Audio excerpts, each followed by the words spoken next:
इस समय तुर्की में जो कुछ चल रहा है वो सिर्फ एक मेडिकल समस्या नहीं है। ये कूटनीति, भरोसे और रणनीति का ऐसा खेल है जिसमें एक गलत बयान की कीमत पूरे हेल्थ सिस्टम को चुकानी पड़ सकती है। तुर्की इस वक्त गंभीर मेडिकल सप्लाई क्राइसिस का सामना कर रहा है। वहां की फार्मेसियों में जरूरी जेनेरिक दवाइयां तेजी से खत्म हो रही हैं।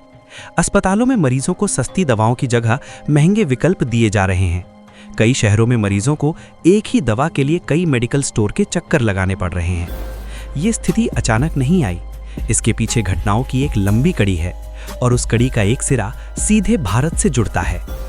समय को थोड़ा पीछे ले चलते हैं। 14 फरवरी जब तुर्की के राष्ट्रपति रेसेप तैयब एर्दोगन पाकिस्तान पहुंचे। इस्लामाबाद में दिए गए उनके बयान ने भारत तुर्की रिश्तों में ठंडा तनाव पैदा कर दिया। मंच से उन्होंने कश्मीर को लेकर बयान दिया और खुलकर पाकिस्तान के समर्थन की बात कही। उनके साथ तुर्की के विदेश मंत्री हाकन फिदान भी मौजूद थे। ये बयान पाकिस्तान में तालियों के साथ स्वागत किया गया, लेकिन भारत में इसे आंतरिक मामलों में हस्तक्षेप के रूप में देखा गया। भारत ने उस समय सार्वजनिक प्रतिक्रिया नहीं दी, लेकिन कई बार चुप्पी ही सबसे मजबूत प्रतिक्रिया होती है। तुर्की लंबे समय से भारतीय दवाइयों पर निर्भर रहा है। भारत, जिसे दुनिया फार्मेसी ऑफ द वर्ल्ड कहा जाता है, जेनेरिक दवाओं का सबसे बड़ा सप्लायर है। एंटीबायोटिक्स, हार्मोन, कैंसर उपचार की दवाइयां, विटामिन, भारत की सप्लाई तुर्की के मेडिकल सिस्टम का महत्वपूर्ण हिस्सा रही है। आंकड़ों पर नजर डालें। 2022-23 लगभग $138 मिलियन का निर्यात। 2023-24 गिरावट के बाद $112 मिलियन। 2024-25 फिर गिरकर लगभग $98 मिलियन। गिरावट धीरे धीरे शुरू हुई और अब संकेत हैं कि 2025-26 में यह निर्यात और भी कम हो सकता है। भारत ने अचानक एक्सपोर्ट बंद नहीं किया, लेकिन शिपमेंट की प्राथमिकताएं बदल दी। तुर्की को जाने वाली कई जेनेरिक दवाइयां अब अफगानिस्तान की ओर डाइवर्ट की जा रही हैं। हाल ही में भारत और अफगानिस्तान के बीच फार्मा सहयोग को लेकर नया समझौता हुआ है। इसके तहत भारत वहां पहले से ज्यादा दवाइयों की सप्लाई करेगा। दिलचस्प बात यह है कि अफगानिस्तान ने पाकिस्तान से दवाइयों का आयात भी कम कर दिया है। मतलब साफ है, भारत ने अपने भरोसेमंद साझेदारों को प्राथमिकता देना शुरू कर दिया है। क्या भारत को नुकसान हो रहा है?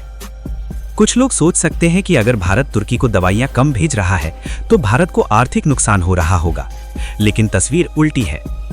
भारत के पास नए बाजारों की लंबी सूची है।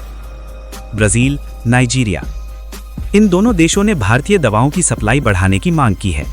खबरें हैं कि भारत इन बाजारों में अपना फार्मा एक्सपोर्ट बड़े स्तर पर बढ़ाने की तैयारी कर रहा है। भारत पहले से ही 180 से ज्यादा देशों को दवाइयां सप्लाई करता है। ऐसे में तुर्की अकेला बाजार नहीं है। महंगाई पहले से रिकॉर्ड स्तर पर है। मुद्रा संकट जारी है। आयात महंगा हो चुका है। ऐसे में जब सस्ती भारतीय दवाइयां कम होने लगती हैं तो यूरोप से महंगी दवाइयां खरीदनी पड़ती हैं। इसका असर सीधा जनता पर पड़ता है। हेल्थ बजट पर दबाव बढ़ता है। अस्पतालों की लागत बढ़ती है। तुर्की मेडिकल एसोसिएशन ने चेतावनी दी है कि अगर सप्लाई लाइन स्थिर नहीं हुई तो हेल्थ सिस्टम पर गंभीर असर पड़ सकता है। सवाल उठता है, क्या तुर्की पाकिस्तान से मदद ले सकता है? पाकिस्तान खुद आर्थिक संकट से जूझ रहा है। विदेशी मुद्रा भंडार सीमित है। उत्पादन क्षमता सीमित है। फार्मा इंडस्ट्री भारत जितनी विकसित नहीं है।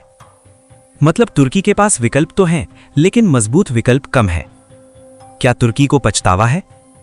अंतर्राष्ट्रीय राजनीति में शब्दों की कीमत बहुत बड़ी होती है। एक बयान कूटनीतिक रिश्तों को सालों पीछे ढकेल सकता है। भारत ने कोई सार्वजनिक प्रतिशोध नहीं लिया, कोई प्रतिबंध नहीं लगाया, कोई तीखी बयानबाजी नहीं की, लेकिन व्यापार की प्राथमिकताएं बदल दी। और यही सबसे सशक्त संदेश है। भारत की फार्मा इंडस्ट्री पूरी तरह इंटीग्रेटेड है। रॉ मटेरियल से लेकर फाइनल प्रोडक्ट तक मजबूत पकड़। भारत दुनिया का तीसरा सबसे बड़ा फार्मा उत्पादक है और जेनेरिक दवाओं में अग्रणी है। रणनीति साफ है, भरोसेमंद देशों को प्राथमिकता, बाजारों का विविधीकरण, किसी एक देश पर निर्भरता कम करना। अगर तुर्की अपने बयानबाजी के रुख को संतुलित करता है और रिश्तों में भरोसा बहाल करने की कोशिश करता है तो सप्लाई सामान्य हो सकती है, लेकिन अगर तनाव बढ़ता है तो मेडिकल क्राइसिस गहरा सकता है। स्वास्थ्य व्यवस्था राजनीति से ज्यादा संवेदनशील क्षेत्र है। यहाँ कूटनीति की कीमत सीधे मरीज चुकाते हैं। तुर्की का मौजूदा मेडिकल संकट सिर्फ सप्लाई की समस्या नहीं है, ये भरोसे की समस्या है।